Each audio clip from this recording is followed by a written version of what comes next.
కాదు, 100 తప్పులు చేశారు. ఇప్పటికి కూడా తప్పే చేస్తున్నారు. సీత సీత సీత అరవకండి.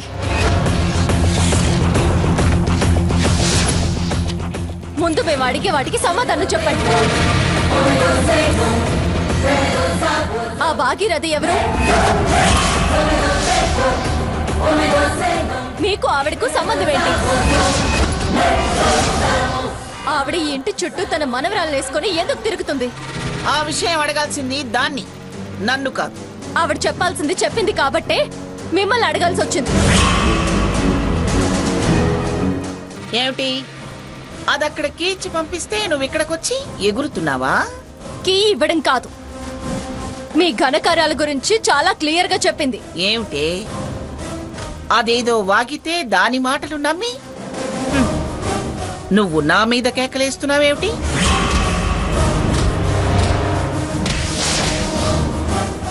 అదేం చెప్పింది నీకేం తెలిసింది? అది చెప్పవే ముందు. ఈ ఫోటోలేంటి?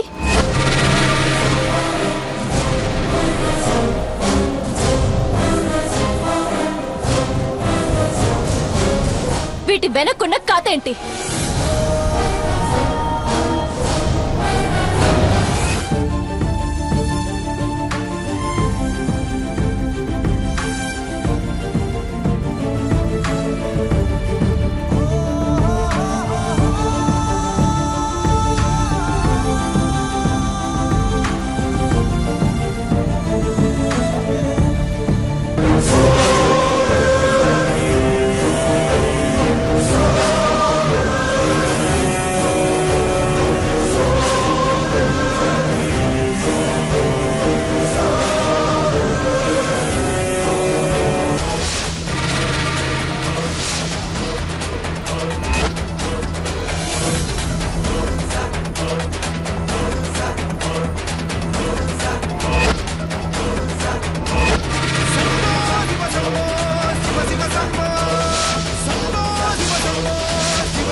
చెప్పండి, వాటికి ఏం సమాధానం చెప్తారో చెప్పండి.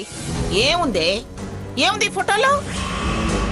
ఏదో ఘోరం తెలిసింది ఆవిడ చెప్పింది అని రంకెలేస్తున్నావు. ఏముందా? అసలు అందులో ఏముందా? ఉన్నదంతా అందులోనే ఉంది.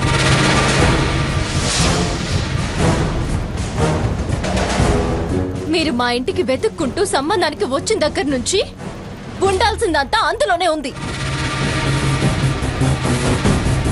పేదవాళ్ళని వెతుక్కుంటూ వచ్చి మా మనవడికి పెళ్లి చేసుకుంటామని ఎందుకన్నారో అన్న రహస్యం కూడా అందులోనే ఉంది. మీతో సమానమైన వాళ్ళవైతే మీ పెత్తనం సాగదన్న ఆలోచన కూడా ఉంది.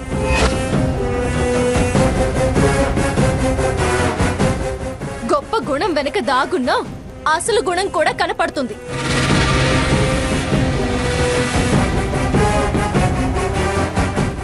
ఇంకా ఎందుకు ఏముంది అని మమ్మల్ని బుకాయించాలని చూస్తున్నారు? తొలిసారి మమ్మల్ని ఇంటికి పిలిచి నాకు కాళ్ళు లేవమ్మా అంటే కరిగిపోయాను.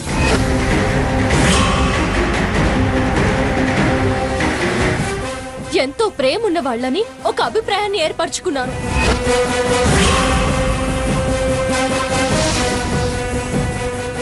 కానీ మీరు మమ్మల్ని ఎప్పుడూ లేని వాళ్ళుగానే, డబ్బుల కోసం పాకులాడి వాళ్ళుగానే చూశారు.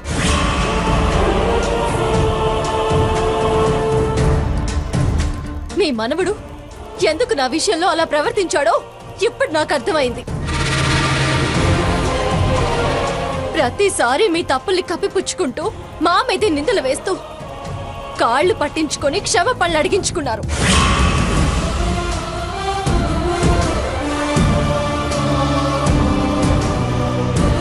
మా మనసు చంపుకొని, మా ఆత్మాభిమానాన్ని చంపుకొని మీ అడుగులకు మడుగులొత్తుతూ మేం బ్రతికేలా చేయాలనే కదా మీ ఆలోచన?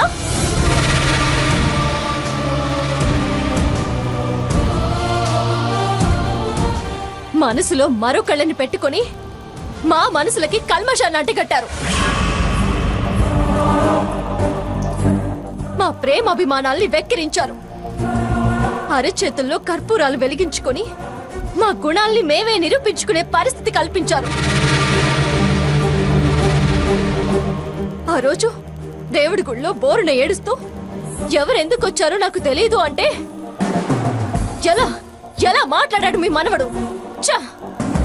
నా నోటితో నేను చెప్పలేనంత అసహ్యంగా మాట్లాడాడు. అలాంటి నీచమైన మనసున్న మనవణ్ణి సమర్థిస్తూ నా పెంపకం నా ప్రతిభ అంటూ లేని గొప్పతనాన్ని ఉన్నట్టు ప్రగల్భాలు పలికారు.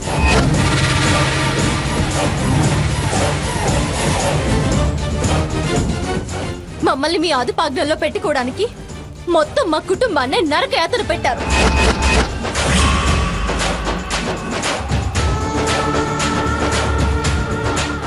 మానసిక క్షోభకి గురి చేశారు.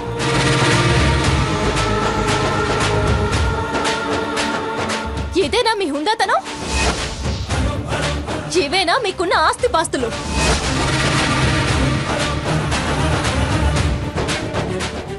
మాటి మాటికి పిఠాపురం పిఠాపురం అంటూ బొత్తి పలికి మీ పరువు ప్రతిష్టల వెనక ఇంత నీచత్వం ఉందని ఇప్పుడే అర్థమైంది. సీత సీత మాట్లాడొద్దు.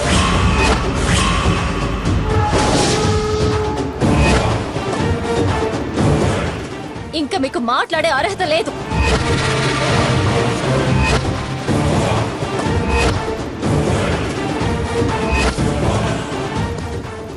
మా మీద హుంకరించే హక్కు కూడా లేదు.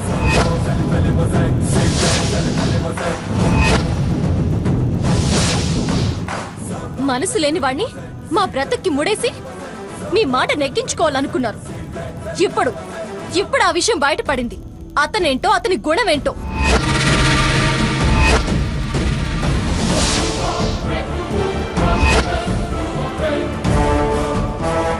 అతని మనసులో ఏముందో మీ వాళ్ళని మీరు సరి చేసుకోలేకపోయారు.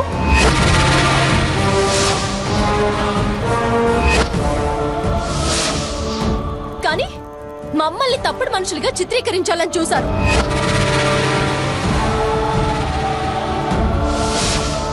మీకు మీ మనవడి మనసేంటో తెలిసి కూడా ఆ మాటల్ని నమ్మి మమ్మల్ని అన్ని పరీక్షలు ఎందుకు చేశారు?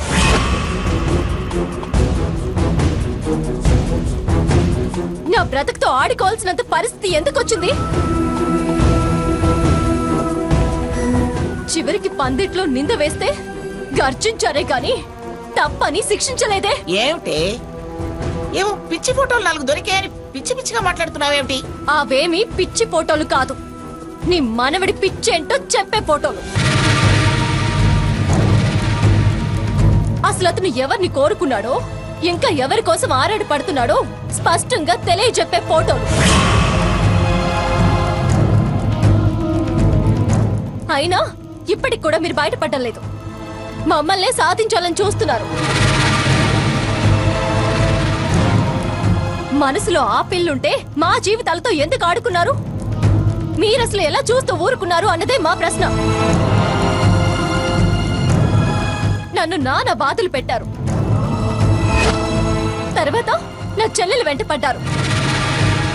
ఏదో చిన్నతనం గాజులు చూసి సంబరపడితే ఆశపోతుంది అని ముద్ర వేశారు. నాది అక్కది ఒకటే సైజు.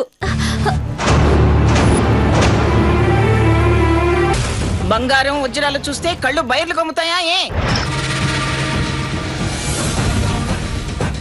చీరలు పిచ్చిదని సొమ్ము పిచ్చిదని పేరు పెట్టారు.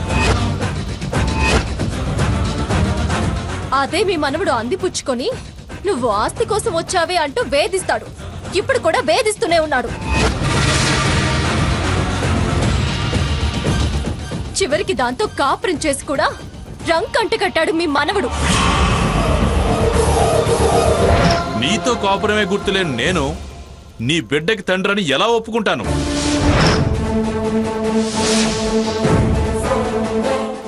అసలు రంకుతనం మీ మనవడిది.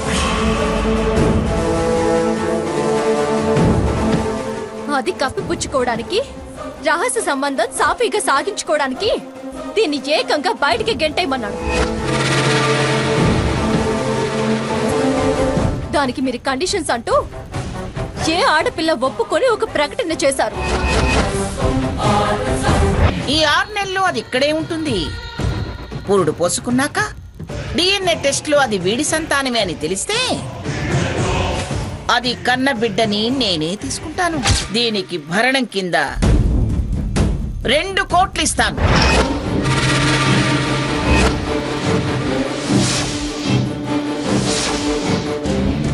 అంటే అప్పుడు మీరు మంచన్నట్టు మేమే చెడ్డన్నట్టు.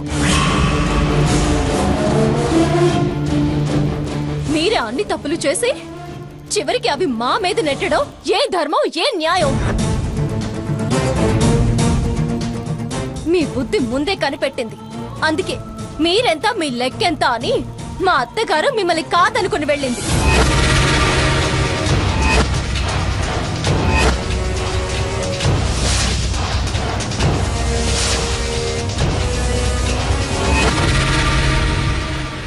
చెప్పండి, ఇప్పటికైనా నిజం చెప్పి మీ తప్పు ఒప్పుకోండి.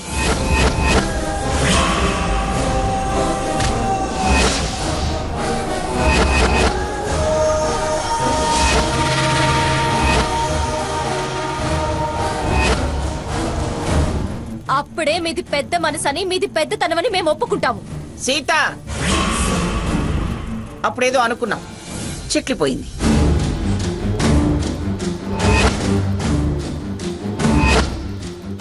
దాన్ని కారణం చేసుకుని నీ అక్కసంతా ఇప్పుడు వెళ్ళగక్కుతావేమే?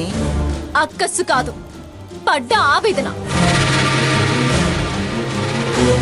చేసిన మోసం గురించి అడుగుతున్నాను. మీరు చేసింది తప్పు కాదని, మావి మాత్రమే తప్పులన్న దానికి ఏంటి సమాధానం అంటున్నాను.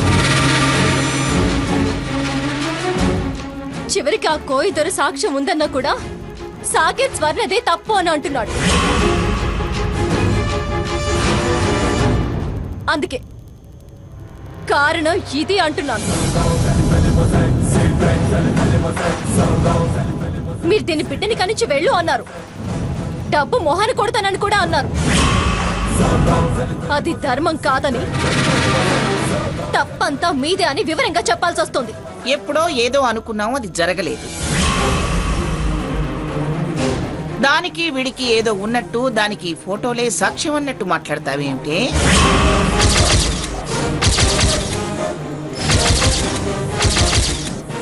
ఆ భాగీరథి కావాలని అవి మీకు చూపించి ఈ ఇంట్లో గొడవలు పెట్టాలని చూస్తుంది. ఎప్పుడో ఏదో జరిగిందని అంత తేలిగ్గా తీసిపడేకమ్మమ్మా. అప్పటినుంచి ఇప్పటికీ వాళ్ల సంబంధం కొనసాగుతూనే ఉంది. అందుకే వాళ్ళొచ్చారు. వాళ్ళని పిలిపించింది మీ మనవడే. తప్పుడు కూతలకు ఏకో. తప్పు చేసినా కూసినా మీరు మీ మనవడే, మేం కాదు. అందుకే వాళ్ళకి మీరు తగ్గి ఉంటున్నారు. మీ మనవడే వాళ్ళకి కంపెనీలో వాటాలిచ్చారని నా అనుమానం. తనెంతో జగమంతే అనుకుంటాడు. తను తప్పుడు సంబంధాలు పెట్టుకొని అందర్నీ తప్పుగా ఊహిస్తుంటాడు. స్వర్ణ, నువ్వు తెలిసి తెలియకుండా మాట్లాడకు. తెలిసి తెలియక కాదు, అన్ని తెలిసే మాట్లాడుతున్నాను. వాళ్ళ చాటుమాటు సరసం కొళ్ళొర చూసే మాట్లాడుతున్నాను. తనెంతో జగమంతే అనుకుంటాడు. తను తప్పుడు సంబంధాలు పెట్టుకొని అందర్నీ తప్పుగా ఊహిస్తుంటాడు. స్వర్ణ, నువ్వు తెలిసి తెలియకుండా మాట్లాడకు. తెలిసి తెలియక కాదు, అన్ని తెలిసే మాట్లాడుతున్నాను. వాళ్ళ చాటుమాటు సరసం కొళ్ళొర చూసే మాట్లాడుతున్నాను. మీకు వాళ్ళ వరస నచ్చింది, అందుకే నన్ను బయటికి గెంటాలని మాట్లాడారు. స్వర్ణ, అరవద్దమ్మమ్మా. ఆ ఫోటోలనైతే తూచనొచ్చు కానీ ఇదిగో ఇది చూడండి. ఇప్పటికైనా వాళ్ళేంటో, వాళ్ళ ఆలోచనలేంటో, వాళ్ళ మధ్య ఉన్నదేంటో మీకే అర్థమవుతుంది.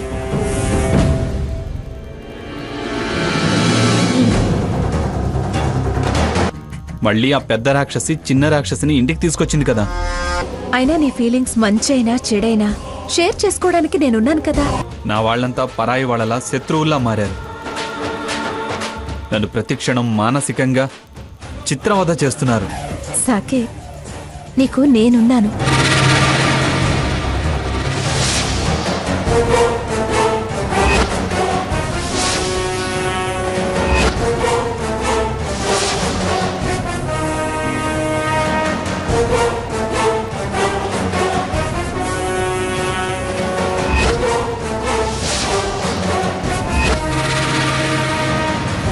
మనం మొదటిసారి కలిసినప్పుడే నీ ఫేస్ నా హార్ట్లో ప్రింట్ చేసుకున్నాను. ఏం మాట్లాడుకుంటున్నారో విన్నారా? వాళ్ళ మధ్య ఏం జరుగుతుందో అర్థమైందా?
లేదు స్వర్ణ, వాడు మనసులో అమ్మాయి లేదు. నువ్వన్నట్టు వాడు అలాంటి సంబంధాలు పెట్టుకునేవాడు కాదు.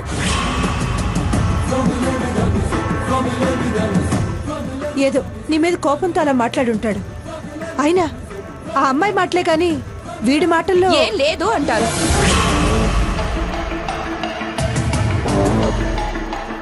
చాలా బాగా కొడుకును వెనకేసుకొస్తున్నారు అత్తయ్య. ఇలా ఎప్పుడైనా నన్ను వెనకేసుకొచ్చారా?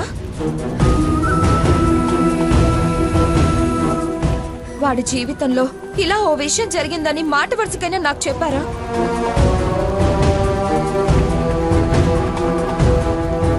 మీరంతా ఈ విషయం అంత రహస్యంగా ఉంచారంటే వాళ్ళ మధ్య బలమైన బంధం ఉందని ఖచ్చితంగా చెప్పొచ్చు.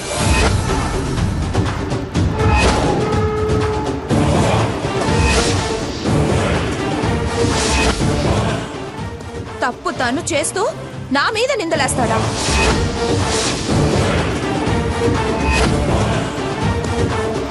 మీరంతా ఈ విషయం అంత రహస్యంగా ఉంచారంటే వాళ్ళ మధ్య బలమైన బంధం ఉందని ఖచ్చితంగా చెప్పొచ్చు.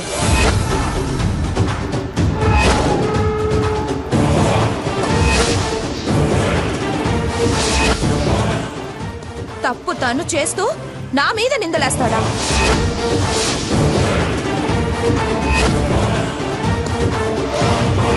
అది రాక్షసత్వం కాదు, మనసులో ఉన్న వాళ్లతో సరసం సాగించాలన్న కోరిక. దానికి నా అడ్డు తొలగించుకోవాలన్న ప్లాన్.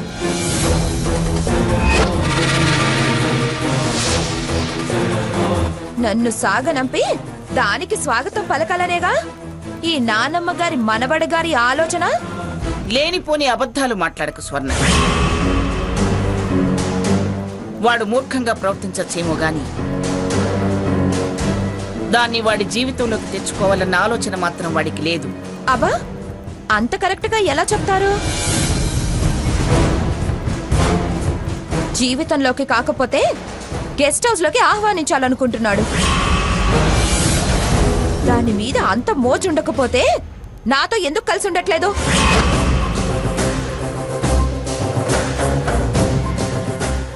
ఏదో అమ్మవారి దయ అన్నట్టు ఆ ఒక్క రాత్రి మాత్రం ఎందుకు కలిశాడు? ఇది లేదు అని పర్ఫెక్ట్ గా చెప్పేవాళ్ళు. ఏరా, స్వర్ణతో కాపురం సాగుతుందా అని ఎందుకు అడగలేదు? దీని బట్టే తెలుస్తుంది మీ మనసుల్లో ఏముందో.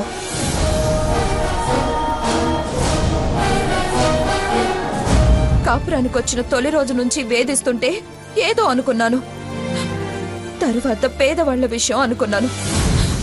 కానీ ఇప్పుడు క్లియర్ గా అర్థమైంది.